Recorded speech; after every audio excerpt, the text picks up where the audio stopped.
É mais fácil acreditar nisso ou em que Deus nos deu força, nos deu habilidade, nos deu oportunidade para trabalhar e conquistar, né, um determinado valor, e como reconhecimento da graça de Deus que eu acredito na minha fé, eu devolvo para ele 10% para custear e para financiar a sua obra, tá bom? Então, dízimo para a igreja é uma questão de fé. Portanto, os CCBs, eles não dizimam, mas eles ofertam. Eles ofertam, é uma determinação da igreja deles. Portanto, nada de errado nisso daí, tá bom? Agora, condenar o dízimo das demais igrejas é uma interferência de atribuição. Eles têm jurisdição dentro da CCB, da Congregação Cristã do Brasil. Mas a Assembleia de Deus, nas suas convenções, ela determina como seus membros vão ajudar a financiar o trabalho da forma que lhe convier. E foi, né, chegou-se à conclusão na maioria das igrejas, né, protestantes, de que nós seguiríamos o modelo do Antigo Testamento, que é o dízimo. Tá ok? E a igreja tem autoridade para fazer isso, porque o Senhor Jesus, ele disse: tudo que ligares na terra será ligado no céu. Todo assunto que for concordado entre vocês na terra será concordado no céu. A igreja tem a autoridade para fazer isso. A igreja não tem autoridade para fazer algo que não está baseada na palavra de Deus. Se fosse contrário à palavra de Deus, aí sim seria uma lei, uma invasão de atribuição, um erro, enfim, não é? Mas na questão do dízimo, não. A igreja tem autoridade. E nós dizimamos pela fé. Então, eu sou dizimista porque eu creio. Se você não é dizimista, você precisa se perguntar por que eu não sou dizimista. Eu não acredito que o Senhor é que me dá força, que me dá saúde, que abriu a porta, que me deu habilidade, e eu reconheço isso através de uma ação. Porque você já ouviu falar que amar não é com palavras, e sim com atos. A fé é a mesma coisa. Você diz que crê, mas você não age, você não paga preço, você não tem sacrifício nenhum. Que fé é essa? É uma fé morta, como o Tiago diz. Tá bom? Então, em relação ao dízimo, quero deixar isso bastante claro. A página de número 122 vai dizer que a prática de batizar sem ensinar também está errada. Porque o Senhor deixou bem claro que é necessário ensinar. O que Jesus falou lá em Mateus capítulo 28, a partir do verso 19? Ide fazer discípulo de todas as nações, batizando-os em nome do Pai, do Filho e do Espírito Santo. Então, o que vem antes do batismo? O discipulado. Fazer discípulo. Discipula e depois você batiza. Porque o discipulado é necessário para o batismo, porque às vezes a pessoa não entende, por causa da sua pouco tempo de fé, porque tem algumas pessoas que não entendem, em razão da sua pouca vivência na obra do Senhor, o que significa o batismo. Se você batiza uma pessoa que não sabe o significado do batismo, ela está assumindo um compromisso que ela não tem noção do que significa. É a mesma coisa de você assinar um contrato, um documento legal, sem ler o documento, sem saber o que você está assinando. Imagina chegar alguém na porta da tua casa com um documento e chegar e falar: assina aqui para mim, por favor. Aí você, sem questionar, vai lá e assina. Depois passa alguns dias, chega a ordenação de despejo.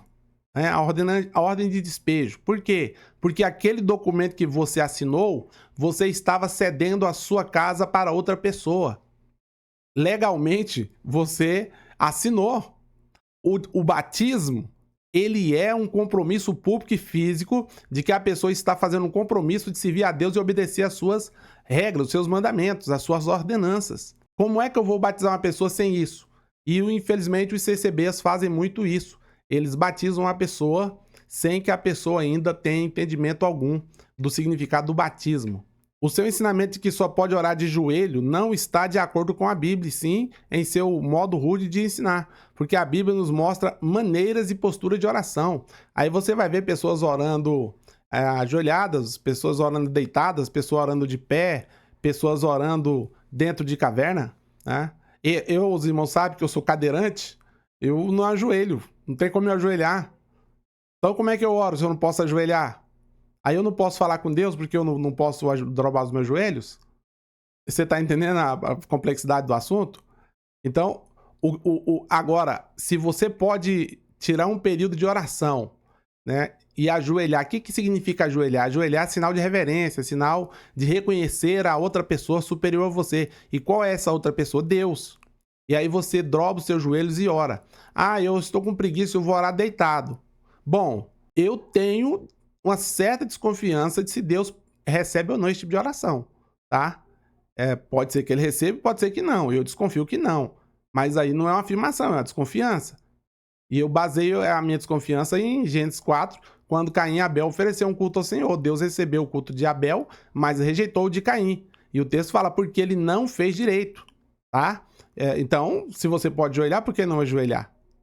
E já que nós entramos nesse assunto, eu vou abrir rapidamente um parênteses sobre o monte. Não está aqui na apostila, não. Por que orar no monte? Não há nenhum misticismo, não há nenhum mistério extra de se orar no monte. As pessoas oram no monte, às vezes elas não sabem disso, mas é o fato. Elas oram no monte porque não oram em casa da forma que deveria orar. Em casa tem televisão ligada, tem rádio ligada, tem carro passando, tem cachorro latindo, tem menino brincando, tem gente falando e você não consegue se concentrar na oração. Então você se afasta para um lugar mais deserto, como um monte, e ali você fala com Deus. Aí você e Deus, você desliga seu celular e você tira um período com Deus ali. Isso pode ser feito dentro da sua casa? Lógico que pode ser feito dentro da sua casa.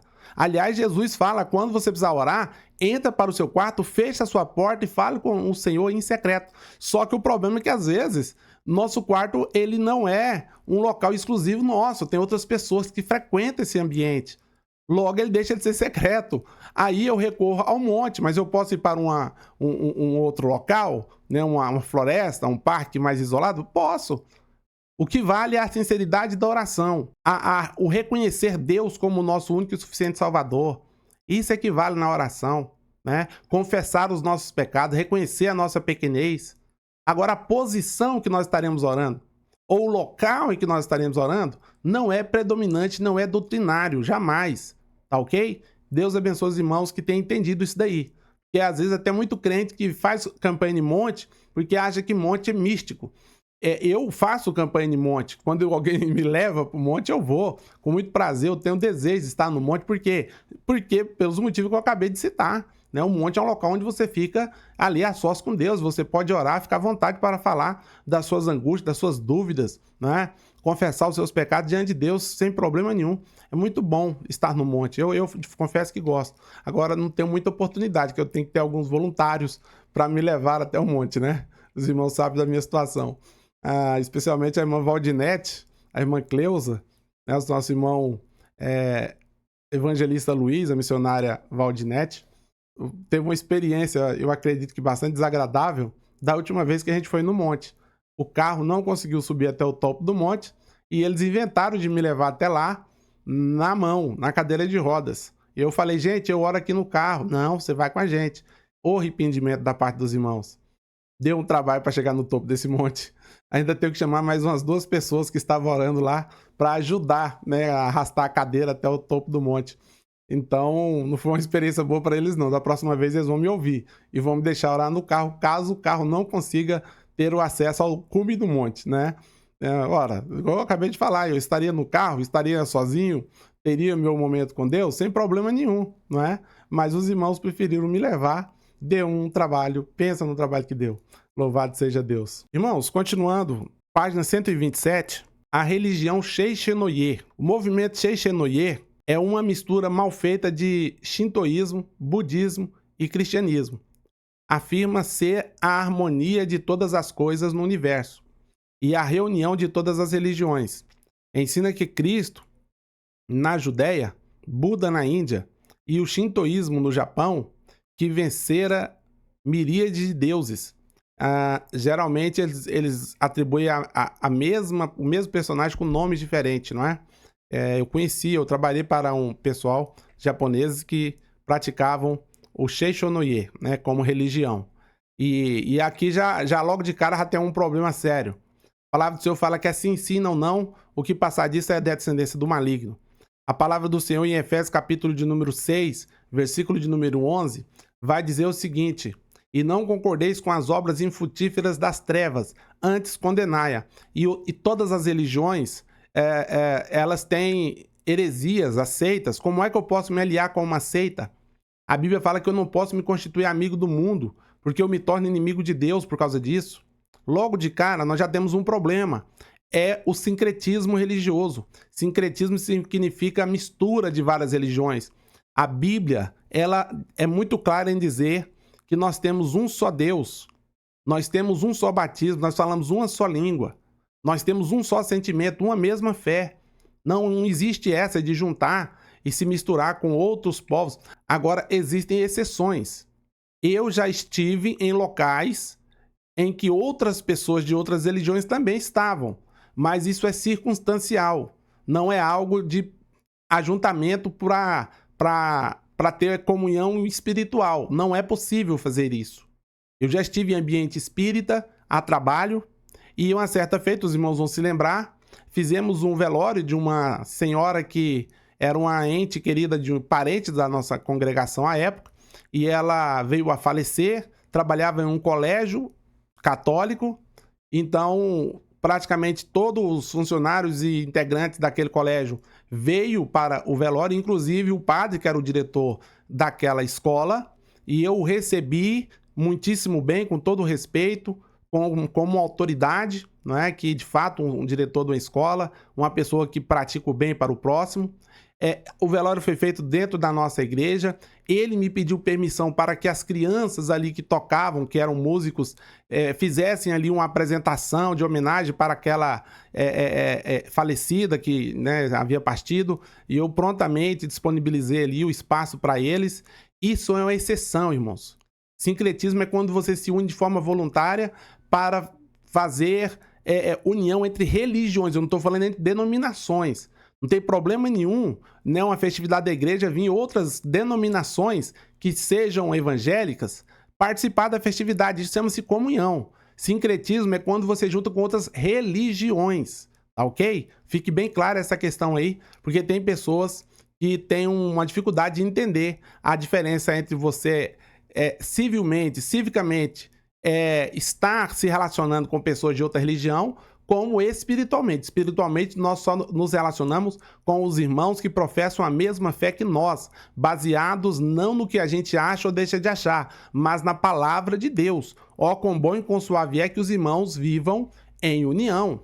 Louvado seja o nome do Senhor Jesus. Continuando em relação ao shintoísmo aí, o Sheshe-no-ye, histórico. Após ter escrito o livro Crítica a Deus, tendo Judas como herói, Masaru Taniguchi, nascido em Kobe, no Japão, afirmou ter recebido a revelação.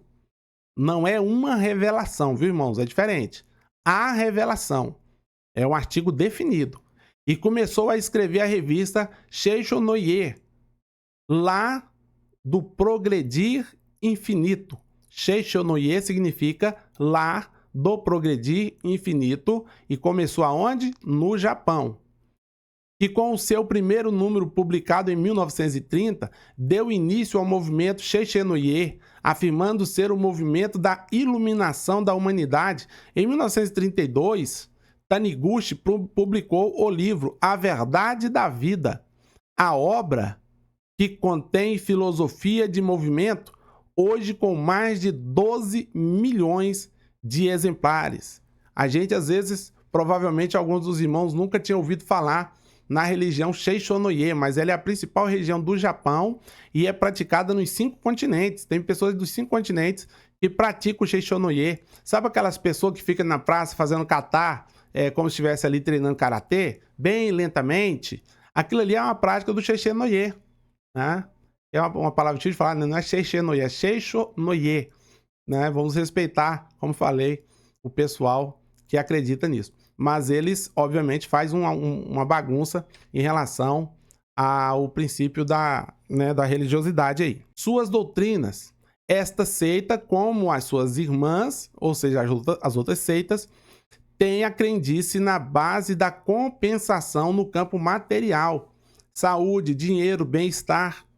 Quando invocam o lado espiritual da vida, o fazem com a finalidade de trazer benefícios materiais, onde o corpo é mais importante, ou seja, são materialistas. Eles trabalham em função de um bem-estar material. Apesar deles terem também a meditação, a reflexão, mas tudo isso em prol do bem-estar material. Quem é Deus? Amenominakonushi. Eu quero pagar um prêmio para os irmãos que conseguir de primeira mencionar esse nome. Amenominakonushi é o Deus absoluto. As demais religiões o conhecem por diversos nomes, mas na realidade todas as crenças e todos os deuses levam a ele, como eu falei. Buda, Jesus, Maomé, todas essas crenças é atribuída no japonês para o Amenominakonushi. Ok, meus irmãos? Não tem muito o que falar sobre isso. Em relação à salvação, são verdadeiramente salvos, ou ser verdadeiramente salvo, melhor dizendo, é compreender por que a doença se cura, por que é possível ter uma vida financeira confortável e por que se pode estabelecer harmonia no lar. Essa é a definição de salvação para eles, e não de uma transformação e de uma mudança de corpo e uma mudança de dimensão, da dimensão material para a dimensão celestial. O céu, o reino dos céus, segundo ensinam, se faz aqui na terra mesmo. O homem pode viver um reino do céu, entre aspas, estão vendo aí, né? Desde que compreenda que não existe doença, males ou dores. Eles têm, então, a crença da negação. Não, dor não existe, o mal não existe, a doença não existe. Com todo respeito, aí é um parênteses rapidinho, não tem aquela história do chifre? Não, pai, chifre não existe, não. Isso é uma ilusão que colocaram na sua cabeça, né? Então, o mal, as dores, as enfermidades existem por causa do pecado. Né? O Senhor Jesus, ele deixou isso muito claro, ou melhor, Deus, né, falando ali com Adão, deixou isso muito claro, que nós teríamos aqui na Terra dificuldades. E Jesus complementou em João capítulo 14, ou melhor, João capítulo 16, verso 33, dizendo que no mundo teríamos aflição, mas que tivéssemos bom ânimo, porque ele venceu o mundo. E obviamente, se o Senhor Jesus venceu o mundo, nós estando nele venceremos também. Em relação ao pecado, como doença, os males e a morte, o pecado, não existe. Essas coisas são ilusões da mente, não são existenciais, reais, porque Deus não a criou. Essa questão é muito interessante. Deus, ele é o criador de todas as coisas. Quando a gente fala assim, realmente dá-se a impressão de que Deus criou o pecado, Deus criou a doença, Deus criou o mal. Mas, irmãos, a gente precisa entender nessa questão algo muito importante em relação à morte, em relação ao mal. O mal, como um personagem, ele não existe de fato. Não existe um personagem, existe Lúcifer, né, que é um anjo caído, e tem a sua hoste de demônios. Esses existem. São maus.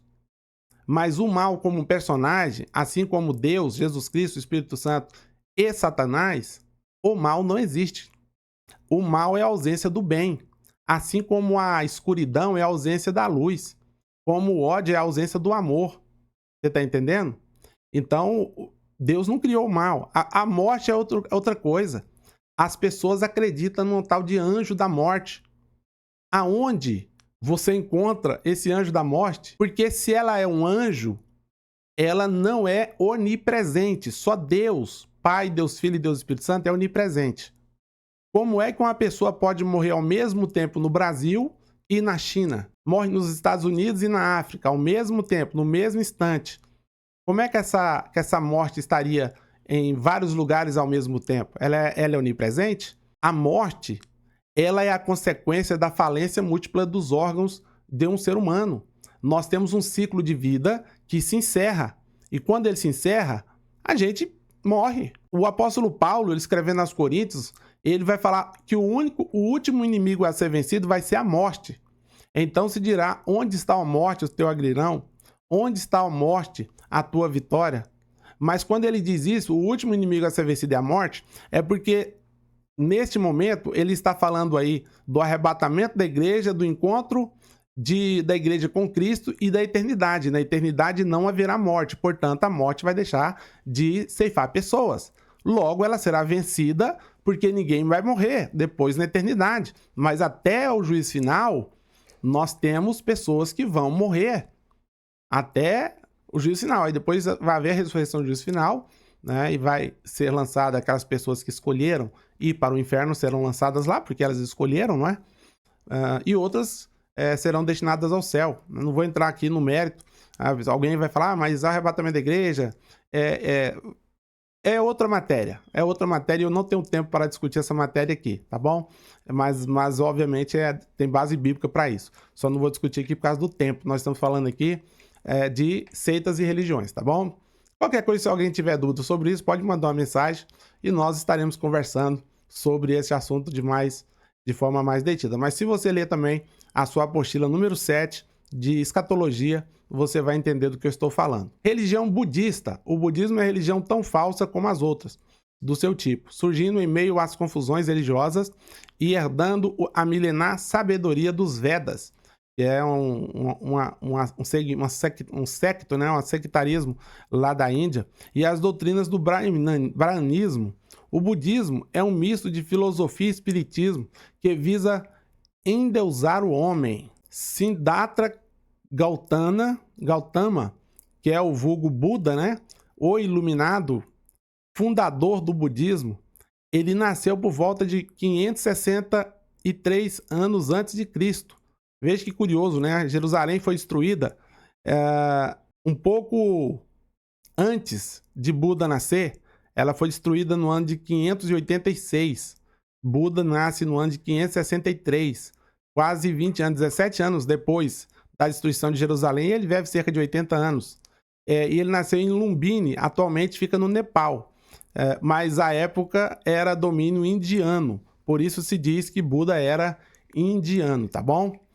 Não vou falar muito sobre essa questão não, mas os irmãos, é só pesquisar que vocês vão encontrar um pouco mais sobre esse personagem, que era um ser humano, que pregou uma quantidade de heresias, assim como os demais, e fundou uma seita, né? As doutrinas budistas. Deus. No budismo original não existe a ideia de um Deus supremo que opera sobre o mundo. A ideia da divindade para Buda era semelhante à dos Brahmanes, com exceção de não admitirem um Deus criador, né? Que os Brahmanes acreditam que tem um Deus criador e o budista não.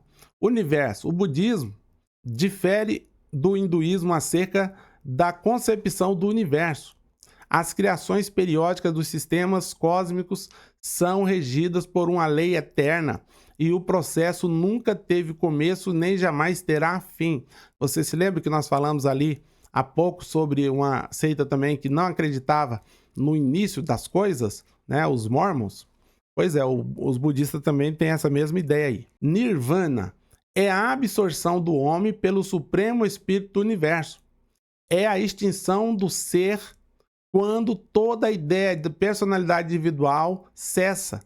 Toda a doutrina budista visa levar o homem a seu auto-extinguir para escapar aos horrores de Samara. Ciclo de renascimentos sucessivos com a transmigração de alma para outros corpos, trocando em miúdo reencarnação. E Samara é esse processo de reencarnação. A pessoa precisa fazer o bem, sempre fazer o bem, aí ela nasce numa outra vida fazendo o bem, ela vai melhorando, e quando ela tiver feito muito isso, aí ela é absorvida pelo universo e ela se torna um ser iluminado, né? Basicamente é nisso que os espíritas acreditam também, basicamente é nisso que os brahmanistas, né, e várias outras religiões orientais acreditam também. Reencarnações até a pessoa alcançar a sua perfeição. Aí ela se torna um ser iluminado. Mara é o demônio das ilusões, pai das 3 filhas, volúpia, cobiça e iniquidade. Veja que Mara aqui, que é um demônio, ele é reprodutor, né? O anjo não se reproduz não, e o demônio é um anjo caído. Portanto, não se reproduz. De acordo com o budismo, Mara luta constantemente com o homem, não permitindo que esse atinja o nirvana, que é o quê? A iluminação para não mais reencarnar. Karma. O que é karma? Karma para o mineiro é fique tranquilo, né? Fique calmo. Aí fala karma, companheiro. Nas encarnações, o que alguém pratica em uma vida incorpora-se à próxima. Se o indivíduo foi bom, continuará a sê-lo ao longo das infinitas vidas. Se foi mal, irá se degradando e acabará por nascer escravo ou virar um bicho, virar um animal. Tem pessoas que brincam com isso e falam, na próxima vida eu quero vir virado num cachorro. Por quê? Porque o cachorro ninguém manda trabalhar, só manda deitar. O cachorro dá um latido, a pessoa fala, vai deitar, né? E aí tem pessoas que falam que gostaria de vir virado num cachorro. Obviamente, irmãos, isso é apenas uma anedota, né? Não tem nada de verdade nisso, não. Louvado seja o nome do Senhor. Religião islâmica. A religião islâmica é uma religião monoteísta, portanto, creem apenas em um Deus. Surgiu na Península Arábica no século VII, baseada nos ensinamentos religiosos do profeta Maomé, ou também Mohammed. Só para efeito de curiosidade, Mohammed é o nome mais comum do mundo, tá? Às vezes alguém pensa que é José, que é Maria, né, que é João, não. O nome mais comum do mundo é Mohammed. Tem gente que fala Mohamed, né? Que é basicamente alusão a Maomé. E o sobrenome mais comum não é Silva, não é Lopes, não é Souza. É Lee. Só por efeito de curiosidade, viu, irmãos? É Lee. Você vai no Japão, você vai na Coreia, você vai especialmente na China e nas Filipinas, na Malásia. Quase todos lá têm o Lee no nome deles. Mas vamos continuar aqui falando do islamismo. Em sua escritura sagrada, o Alcorão, a religião é conhecida ainda por islamismo. O islamismo é a religião dos povos árabes, os quais descendem de Ismael, o filho de Abraão com Agar. De Ismael descenderam 12 príncipes dos povos ismaelitas que ocuparam o Oriente Médio, a parte da Ásia, parte da África e parte da Europa. Eles se disseminaram bastante. O maior bloco de povos não evangelizados são os islâmicos, os muçulmanos. É o maior bloco de povos não evangelizados na atualidade, com mais de 2,5 bilhões de adeptos e cerca de 4.000 etnias nos 5 continentes. É a maior religião do mundo quando a gente divide o cristianismo em catolicismo e protestantismo. Aí o islamismo se torna a maior religião do mundo. Já parou para pensar nisso? E são povos não evangelizados, porque geralmente o Estado é islâmico, ou seja, o governo é islâmico, portanto ele não permite a evangelização dos seus povos. Tem lugar que a pessoa é morta, literalmente. Né? Tem dois eixos aí que não permite de forma nenhuma o evangelismo, é o islamismo e o comunismo. Né? Os países comunistas também, alguns ainda executam cristãos, né? E o islamismo não é todos os países, viu, irmão? Deixar muito claro, não são todos os países muçulmanos que não permitem que o evangelho seja pregado no seu território, mas dificulta bastante pregar num território muçulmano. São muitas nações que são de maioria, ou oficialmente a religião do Estado é islâmica. Portanto, precisa enviar missionários corajosos que não temem a morte para pregar para essas pessoas. Por quê? Porque nós temos que pregar toda criatura. Né? Isso é algo muito sério e muito preocupante. E você imagina pregar para 2,5 bilhões de pessoas. É lógico que desses 2,5 bilhões de pessoas, muitos deles já ouviram falar de Jesus e simplesmente negaram, né, a verdade do evangelho. Mas muitos sequer ouviram falar o nome de Jesus, dependendo da região em que essa pessoa vive. E obviamente aí nós não estamos falando apenas de muçulmano, mas de outras etnias também que nunca ouviram falar do nome de Jesus, tá bom? Isso é uma reflexão que a gente precisa fazer. Vamos continuar aqui, irmãos. O último dia, página 140, irmãos. As 5 doutrinas fundamentais do islamismo. Primeiro, em relação a Deus. Existe apenas um verdadeiro Deus, que é Alá. E Maomé é o seu profeta. Ou Alá, no português, né? Enfim. É o único e supremo. É o Criador. É o árbitro para salvar da destruição do mundo e colocá-lo no paraíso. Só rapidamente lembrando os irmãos que Alá é Deus em árabe, né? Alá é Deus em árabe. Você já deve ter ouvido muito quando vê uma imagem de uma situação de conflito, aonde você vê ao fundo alguns muçulmanos gritando Alá Akbar, né? Alá é grande. Essa é a tradução básica do Alá Akbar, né? Que é exatamente Alá é grande. Quando acontece alguma situação desagradável, geralmente, né? A mídia mostra e sempre a gente ouve o fundo as pessoas clamando sobre Alá Akbar, dizendo que Alá é grande. Eles não temem a morte. Se for uma guerra santa, obviamente, não vamos falar disso. Segundo, os anjos. Este assunto é fundamental na doutrina islâmica. É artigo de fé, pois o anjo Gabriel apareceu a Maomé e que foi o instrumento vital da entrega a Maomé das revelações contidas no Corão. Creem na realidade de Satanás, bem como em seres espirituais bons e maus que se situam entre os anjos e os homens, ou seja, eles creem basicamente ali no que o apóstolo Paulo fala no capítulo 6, verso 11 a seguir de Efésios, né? Das regiões celestiais. Existem ali anjos e existem demônios. Profeta. O islamismo crê em um numeroso número de profetas. Veja só, os maiores são Adão, Noé, Abraão, Moisés, Jesus e Maomé, que é tido como o último e maior dos profetas. Portanto, Maomé, assim como Jesus, Abraão, Noé e Adão, são considerados profetas, porém o maior desses é Maomé, segundo, obviamente, a crença dos maometanos ou islâmicos, né, os muçulmanos. Quarto, os livros sagrados. Há 4 livros sagrados tidos como divinamente inspirado no Islã: o Corão, a Torá, os Salmos e os Profetas. Perceba que eles também observam a Torá dos judeus, mas interpretam a maneira deles, tá bom? Não interpreta a maneira dos judeus, assim como os Salmos e os Profetas também. Não é da mesma forma e às vezes nem são exatamente os mesmos livros, mas eles creem dessa forma. O último dia. Esta é a última das 5 doutrinas fundamentais do islamismo. O muçulmano crê que no último dia haverá uma ressurreição e julgamento para todos. Portanto, eles creem no juízo final. Quem seguiu e obedeceu a Alá como Deus e a Maomé como seu profeta irá para o céu, chamado no islamismo de paraíso, um lugar de delícia. As 6 colunas na fé do islamista, ou seja, os 6 deveres do muçulmano, orações, é um ritual de maior importância para um muçulmano, islamita. Não é bem uma questão de comunhão com Deus e busca de sua face. É de ritual religioso.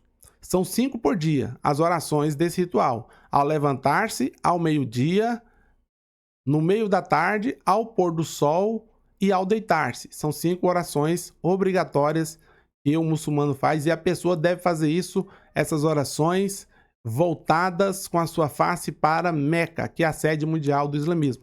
Meca fica lá na Arábia Saudita. Não é a capital da Arábia Saudita, viu, irmãos? A capital da Arábia Saudita atualmente é Riad, mas Meca já foi. A capital hoje, ela é uma cidade importante, enfim, né? Para os muçulmanos é a mais importante.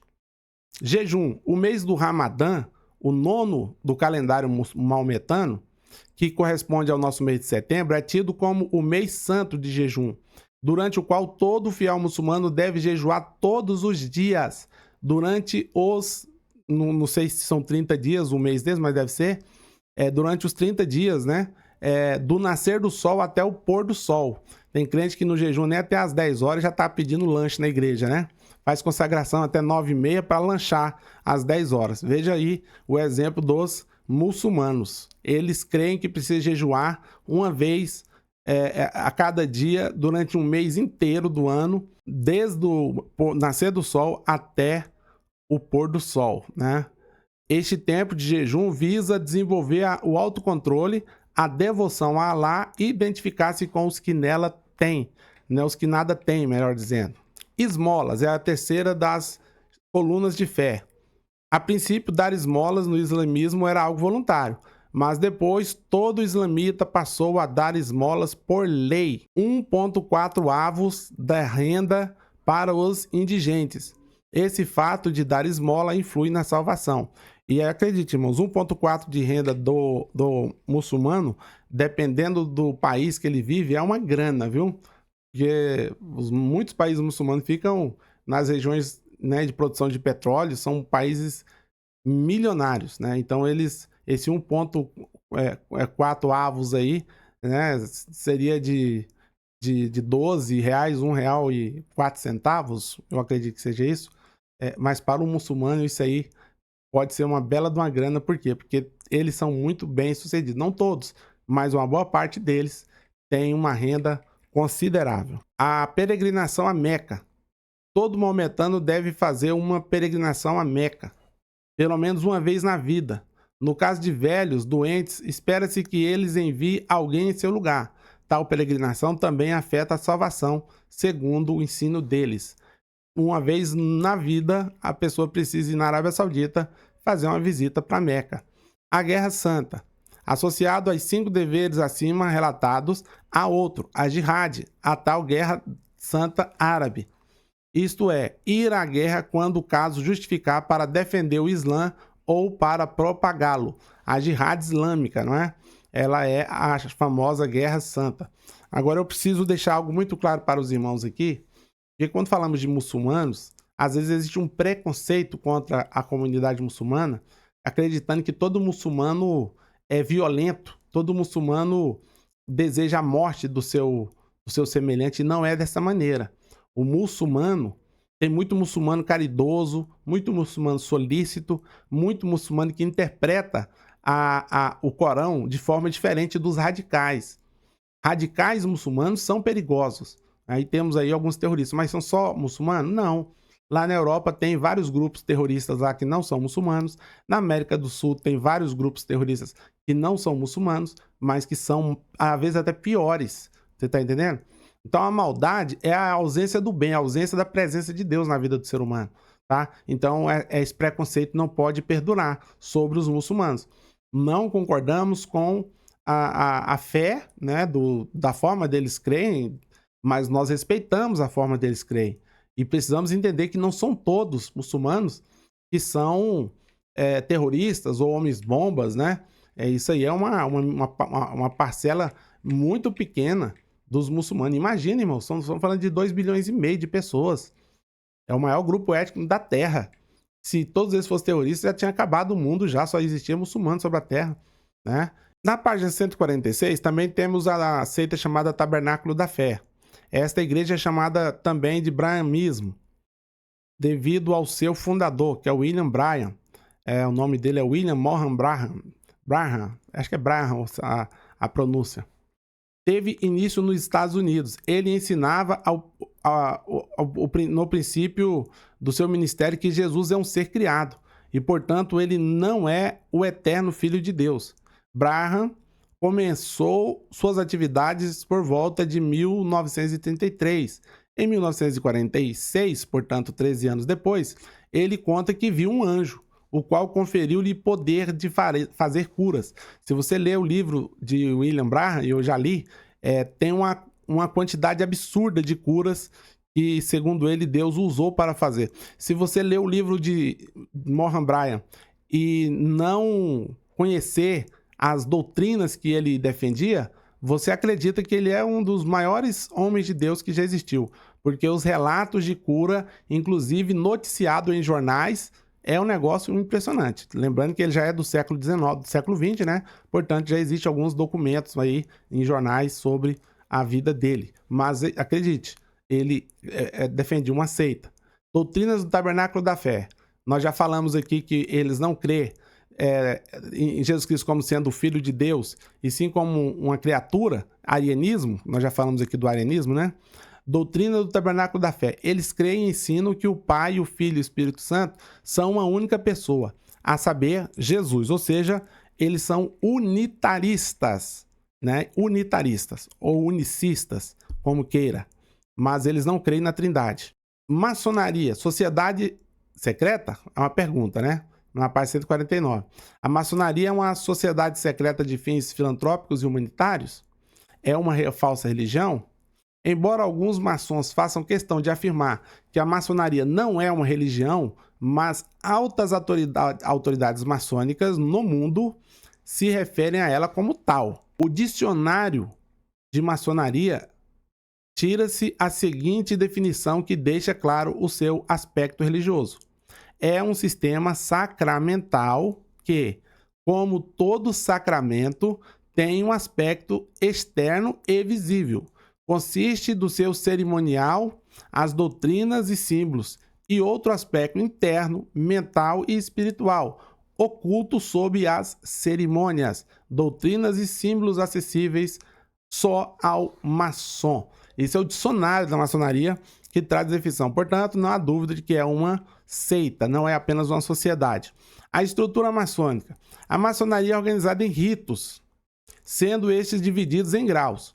O rito escocês tem 33 graus, que são conhecidos por números ou títulos. Os do rito de York são conhecidos apenas por títulos. Os escoceses, né, têm aí esta quantidade X de grau, aí, 33. E os York, ou Yorkianos, como queira, são mencionados apenas por títulos. Nós não temos muitas informações sobre a maçonaria, porque é uma sociedade secreta, mas tem alguns símbolos. Instrumentos de pedreiro e arquiteto são muito usados, bem como aqueles usados pelos sacerdotes no Antigo Testamento. O delta, triângulo, que tem no centro um olho, que representava todos os atributos da divindade, fica acima do trono do venerável mestre entre o sol e a lua, que representa. O venerável mestre aí, obviamente, é o líder da seita maçônica ali, chamada de loja maçônica, viu? As forças do sumo criador. O esquadro representa moralidade. O nível representa a igualdade. E o prumo representa a retidão. A trilogia maçônica, sabedoria, força e beleza, são 3 palavras de efeito cabalístico no vocábulo maçônico. Formam como que uma tríplice virtude. Segundo essa trilogia, o maçom precisa levar em consideração a sabedoria para conduzi-lo em seus projetos, ele precisa de força para sustentá-lo em suas dificuldades e a beleza para revelar a delicadeza dos sentimentos nobres e fraternais do verdadeiro maçom. Irmãos, em relação à maçonaria, algumas igrejas protestantes reconhecem que a maçonaria é apenas uma sociedade secreta, como se fosse um clube, um sindicato, né? Porém, a maioria das igrejas, especialmente as pentecostais, elas afirmam categoricamente que a maçonaria não é apenas uma sociedade secreta, mas sim uma seita religiosa. E nós acabamos de ver aí a definição no próprio dicionário da maçonaria. Na sua apostila você tem aí várias outras informações, não é, que foi retirada de algum ex-maçom, enfim, né? A gente não tem tempo aqui de estar discorrendo sobre eles, mas os símbolos do maçom, que são as ferramentas de pedreiro, remonta à Idade Média, quando só eles tinham a habilidade arquitetônica de construir prédios e casas. Você vai na Europa, tem casas fantásticas. A arquitetura das casas europeias é algo assim muito, muito glamuroso. E aí na Idade Média, aí tinha os pedreiros, só eles tinham essa habilidade, e eles se tornaram uma sociedade secreta justamente para não revelar a habilidade, né, da engenharia, para, obviamente, não perder mercado, talvez, para que, se todas as pessoas pudessem construir, obviamente o trabalho deles seria diminuído a questão do valor. A alta demanda, baixo valor. Muita demanda, o valor aumenta. Obviamente, isso aí é algo básico de qualquer civilização. Mas isso é questão histórica mesmo, né? Objetivos da maçonaria. A maçonaria alega ter como objetivo a busca da verdade, o estudo da moral e da solidariedade fraternal. Essas são as suas metas como objetivo. Agora, nós que cremos no Senhor Jesus Cristo, nós entendemos que Ele é o caminho, a verdade e a vida, e ninguém vem ao Pai a não ser por Jesus Cristo. Não é pela boa obra, não é pela fraternidade, não é pela moral. Obviamente, essas questões, elas são incluídas na vida do crente por causa da sua fé. e não para a sua salvação. A salvação vem pela graça que é em Cristo Jesus e por meio da fé que nós temos nele. Só por isso, tá bom? Que isso fique bastante claro, tá?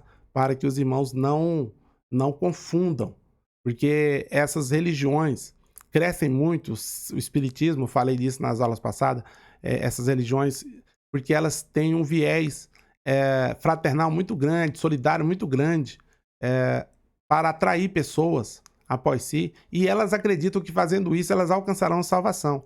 Mas a salvação, eu preciso repetir de novo, não é alcançada através de obra. A salvação só Jesus Cristo pode dar, e ele deu a sua vida por nós justamente para nos salvar. Agora, ele está oferecendo o rio, ou seja, o caminho, a porta. Nós vamos escolher se vamos entrar ou vamos ficar de fora. É uma escolha, uma decisão de cada um, tá? A porta está aberta, um dia ela vai se fechar, mas enquanto ela está aberta e você reconhecer Jesus como o único e suficiente Salvador, você vai alcançar a salvação, desde que você, reconhecendo Jesus como o único e suficiente Salvador, obedeçam às suas ordenanças que estão em todo o Novo Testamento e parte também do Antigo Testamento, que são os princípios eternos. Amém, meus queridos? Chegamos ao final dessa lição, que é uma lição tanto árdua, porque é muito longa, mas que Deus venha abençoar você e sua família, em nome de Jesus. Até a próxima aula, querendo Deus.